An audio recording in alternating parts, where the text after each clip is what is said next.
आज हम रिएक्ट के कुछ ऐसे कॉन्सेप्ट समझेंगे जो रिएक्ट नेटिव में हर जगह यूज़ होने वाले हैं और इन कॉन्सेप्ट्स के बाद नेक्स्ट वीडियो से हम सिर्फ थ्योरी नहीं करेंगे, हम प्रॉपर मोबाइल ऐप बिल्ड करना स्टार्ट करेंगे। आज की वीडियो को आपने बिल्कुल स्किप नहीं करना है। अगर आप चाहते हो कि आगे आने वाली वीडियोस में आप रिएक्ट नेटिव के कोड को देख कर ही समझ जाओ कि यहाँ पे कौन से कॉन्सेप्ट यूज़ हो रहे हैं, कहाँ पर हमें किसका यूज़ करना है, प्रॉम्प्ट में आप बेसिकली उन वर्ड्स का यूज़ करने लग जाओ, उन कॉन्सेप्ट्स का यूज़ करने लग जाओ, तो उसके लिए आपने आज की वीडियो को स्टार्टिंग से लेकर एंड तक जरूर देखना है। Welcome to my YouTube channel टेक्जीन। इस वीडियो में हम बेसिकली रिएक्ट के उन बहुत इंपॉर्टेंट कॉन्सेप्ट्स को डिस्कस करेंगे जो रिएक्ट नेटिव में ऑलमोस्ट हर जगह पर यूज होते हैं। सबसे पहले तो हम बात करेंगे कंपोनेंट्स के बारे में। रिएक्ट की बात की जाए, चाहे वो रिएक्ट जेएस हो, रिएक्ट नेटिव हो, रिएक्ट की जब भी बात की जाए और कंपोनेंट्स का वर्ड सबसे पहले ना आए, ऐसा तो पॉसिबल हो ही नहीं सकता। रिएक्ट में कंपोनेंट ऐप का एक रीयूजेबल बिल्डिंग ब्लॉक होता है। जिस तरह से रियल लाइफ में बेसिकली लीगो से एक घर बनाया जाता है, एक लीगो पीस को बार बार डिफरेंट जगह यूज कर सकते हैं हम, बिल्कुल इसी तरह से button, header, card, login screen का कंपोनेंट बनाकर हम बेसिकली उसको बार बार यूज कर सकते हैं। एक इंपॉर्टेंट डिफरेंस आपने हमेशा याद रखना है जो अक्सर इंटरव्यूज में पूछा भी जाता है और बिगिनर्स बहुत ज्यादा कंफ्यूज भी होते हैं। लोग समझते हैं कि फंक्शन और कंपोनेंट सेम चीज है, ऐसा नहीं होता है। नॉर्मल फंक्शन रीयूजेबल जावास्क्रिप्ट या टाइपस्क्रिप्ट लॉजिक का होता है, जबकि जो रिएक्ट नेटिव कंपोनेंट होता है ये बेसिकली एक ऐसा फंक्शन होता है जो यूआई यूजर इंटरफेस रिटर्न करता है। यानी कि कंपोनेंट बेसिकली या तो आपको कोई स्क्रीन रिटर्न कर रहा होगा, कोई हेडर रिटर्न कर रहा होगा, कोई बटन रिटर्न कर रहा होगा, कोई कार्ड रिटर्न कर रहा होगा, कोई यूजर इंटरफेस रिटर्न कर रहा होगा। अगर कोई ऐसा फंक्शन जो बेसिकली कोई यूजर इंटरफेस रिटर्न करे तो वो बेसिकली क्या होता है, कंपोनेंट होता है। और अगर एक ऐसा फंक्शन जो सिंपल जावास्क्रिप्ट या टाइपस्क्रिप्ट की कोई लॉजिक रिपीट कर रहा हो, लॉजिक बेसिकली आपको रिटर्न कर रहा हो, तो वो बेसिकली क्या होता है, एक फंक्शन होता है। यानी कि अगर बेसिकली एक फंक्शन आपसे क्या कर रहा है, 2+2 करके आपको रिटर्न में 4 दे रहा है, तो वो बेसिकली एक सिंपल फंक्शन है। लेकिन अगर एक फंक्शन को कॉल अगर आप करते हो और वो आपको कोई बटन दे रहा है जो आपकी स्क्रीन पे शो हो रहा है, कोई हेडर दे रहा है, कोई लॉगिन स्क्रीन दे रहा है, तो वो बेसिकली कोई नॉर्मल फंक्शन नहीं है, बल्कि वो क्या है, एक रिएक्ट कंपोनेंट है। ठीक है। देन उसके बाद अगर हम बात करते हैं प्रॉप्स के बारे में। अब ये प्रॉप्स क्या होते हैं, अगर एक कंपोनेंट को बाहर से डेटा देना हो तो हम बेसिकली किसका यूज करते हैं, प्रॉप्स का यूज करते हैं। प्रॉप्स की फुल फॉर्म होती है बेसिकली प्रॉपर्टीज। प्रॉप्स को आप कंपोनेंट का इनपुट समझ सकते हो। जिस तरह से हम फंक्शन को as a input, as a parameter हम कुछ वैल्यूज देते हैं ताकि फंक्शन उन वैल्यूज के ऊपर काम कर सके, सेम ऐसे ही कंपोनेंट को भी हम बाहर से क्या कर सकते हैं, डेटा दे सकते हैं ताकि वो कंपोनेंट बेसिकली उस डेटा का यूज करते हुए आपको यूआई में उस डेटा को दिखा सके।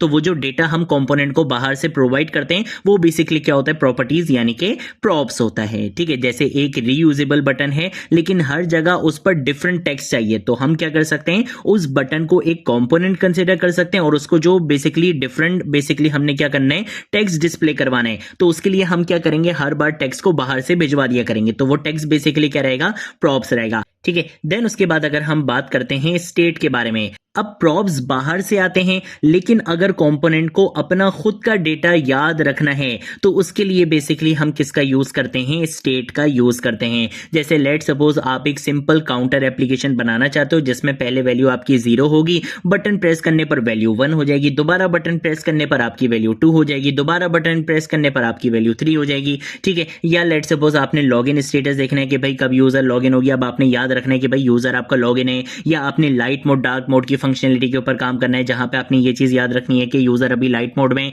या डार्क मोड में। तो ऐसी चीजों के लिए जहां पर बेसिकली आपने क्या करना है, कंपोनेंट के अंदर अपना डेटा याद रखना है, उसके लिए हम क्या करते हैं, स्टेट का यूज करते हैं। जब स्टेट चेंज होती है तो रिएक्ट का यूआई उसको बेसिकली क्या कर देता है, अपडेट कर देता है। ये कॉन्सेप्ट होता है बेसिकली स्टेट का, जिसके लिए हम रिएक्ट में यूज स्टेट हुक का यूज करते हैं।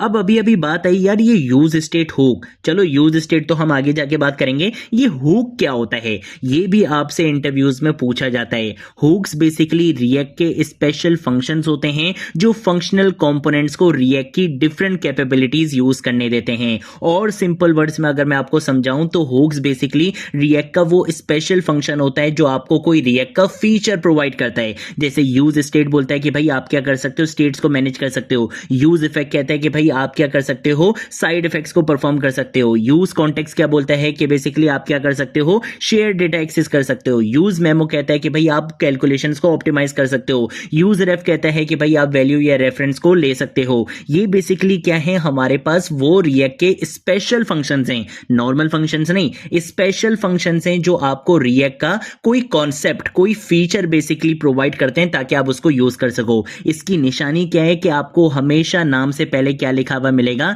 यूज लिखा हुआ मिलेगा। Use state, use effect, use context, use memo, use ref, use context, इस तरीके से करके आपको बेसिकली सारे क्या मिलेंगे, रिएक्ट के अंदर हुक्स मिलेंगे। हम इनको प्रैक्टिकल डेवलपमेंट के टाइम पर हम बहुत अच्छे से इसको यूज करेंगे। मैं आपको सारे हुक्स बहुत अच्छे से यूज करके दिखाऊंगा, पर्पस बताऊंगा किस हुक को कहां पे यूज करना है, किस तरह से यूज करना है, सारी चीजें आपको एक्सप्लेन करूंगा। टेंशन तो बिल्कुल भी लेनी होती ही नहीं है। देन उसके बाद हम बात करेंगे कंपोनेंट की लाइफ साइकिल के बारे में। अब जैसे एक इंसान है, उस इंसान का बेसिकली एक लाइफ साइकिल होता है ना, कि वो इंसान बेसिकली कब पैदा हुआ, कब उसकी लाइफ में चेंजेस आए और कब वो ऊपर चला गया। सेम ऐसे ही कंपोनेंट्स के भी लाइफ साइकिल मेथड्स होते हैं, डिफरेंट स्टेजेस होती हैं, जैसे कि माउंट, अपडेट और अनमाउंट। अब माउंट का क्या मतलब है, जब स्क्रीन पर कंपोनेंट पहली बार आता है वो बेसिकली क्या होता है, माउंट होता है। यानी कि स्क्रीन पर जैसे ही कोई कंपोनेंट लोड हुआ वो बेसिकली क्या होता है, माउंट होता है। अब उस कंपोनेंट के अंदर अगर कोई चीज चेंज हुई, कोई प्रॉप्स चेंज हुए, कोई स्टेट चेंज हुई, तो वो बेसिकली क्या होता है, अपडेट स्टेज होती है। और जब वो कंपोनेंट बेसिकली स्क्रीन से रिमूव हो जाता है तो उसे बेसिकली हम क्या कहते हैं, अनमाउंट कहते हैं। रिएक्ट में हम बेसिकली यूज इफेक्ट हुक का यूज करते हैं, life cycle related side effects handle करने में बेसिकली हम उसका यूज करते हैं। ठीक है, तो ये आप आगे चल के देखोगे कि जब भी हमें लाइफ साइकिल मेथड्स के ऊपर काम करना होगा, मैं चाहता हूं कि भाई जैसे ही मेरी एप्लीकेशन पे ये वाला कंपोनेंट लोड हो तो मुझे कुछ और काम करना है, एपीआई से डेटा फैच करना है या कोई भी काम करना है, तो उसके लिए हम यूज इफेक्ट हुक का यूज कर सकते हैं। मैं चाहता हूं कि भाई जैसे ही मेरी एप्लीकेशन में कोई भी चीज अपडेट हो, स्टेट अपडेट हो या प्रॉप्स अपडेट हो,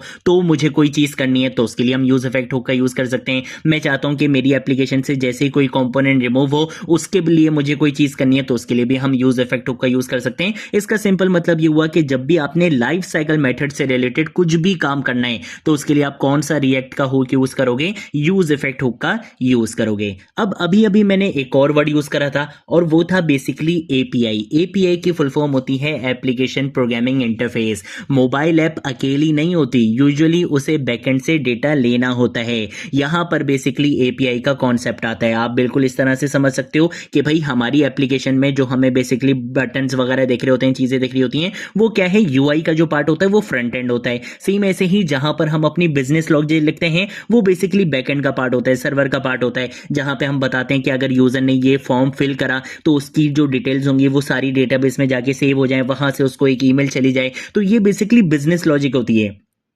जो यूजर से हिडन होती है, लेकिन ये बेसिकली आपकी पूरी एप्लीकेशन को इंटरेक्टिव बना रही होती है ना। तो अब बेसिकली होता क्या है कि आपका जो फ्रंट एंड होता है वो आपके बैक एंड से डायरेक्टली कम्युनिकेट नहीं कर सकता। उसको इस तरीके से कम्युनिकेशन के लिए एक चीज की यूज होती है और वही चीज बेसिकली क्या होती है, एपीआई होती है। अब इसी को अगर मैं आपको बिल्कुल देसी लैंग्वेज में समझाऊं तो आप इसको ऐसे समझ सकते हो कि भाई जिस तरह से एक रेस्टोरेंट होता है, रेस्टोरेंट में जब आप जाते हो तो आप जाकर अंदर शेफ को गन पॉइंट पे नहीं बोलते कि भाई मेरे लिए ये डिश बना दो। आप सिंपल क्या करते हो, वेटर को कॉल करते हो, वेटर आता है, आपसे आपकी रिक्वेस्ट को लेता है। ठीक है, आप जो भी उसको ऑर्डर करते हो वो आपसे पूछता है, शेफ के पास जाता है, शेफ को वो ऑर्डर देता है। शेफ जैसे ही खाना बना लेता है, वो डिश रेडी कर लेता है, तो शेफ आपको लाके नहीं देता बल्कि शेफ क्या करता है, वेटर को देता है और वेटर बेसिकली आपको लाकर दे रहा होता है। सेम यही कॉन्सेप्ट डेवलपमेंट में किसका आ जाता है, वेटर वाला रोल किसका आ जाता है, एपीआई का आ जाता है। कि एपीआई क्या करती है, फ्रंट एंड की साइड से रिक्वेस्ट लेती है, यानी कि यूजर की साइड से रिक्वेस्ट को लेती है और वही चीज बेसिकली लेकर जाती है किसके पास, बैकएंड के पास, सर्वर के पास। अगर बैकएंड या सर्वर वो रिक्वेस्ट बेसिकली हैंडल कर सकता होता है, उसका रिस्पॉन्स दे सकता होता है, तो वो रिस्पॉन्स आपको लाके दे देती है। अदरवाइज वो एरर दिखा देती है कि भाई आप जो डेटा मांग रहे हो वो हमारे पास अवेलेबल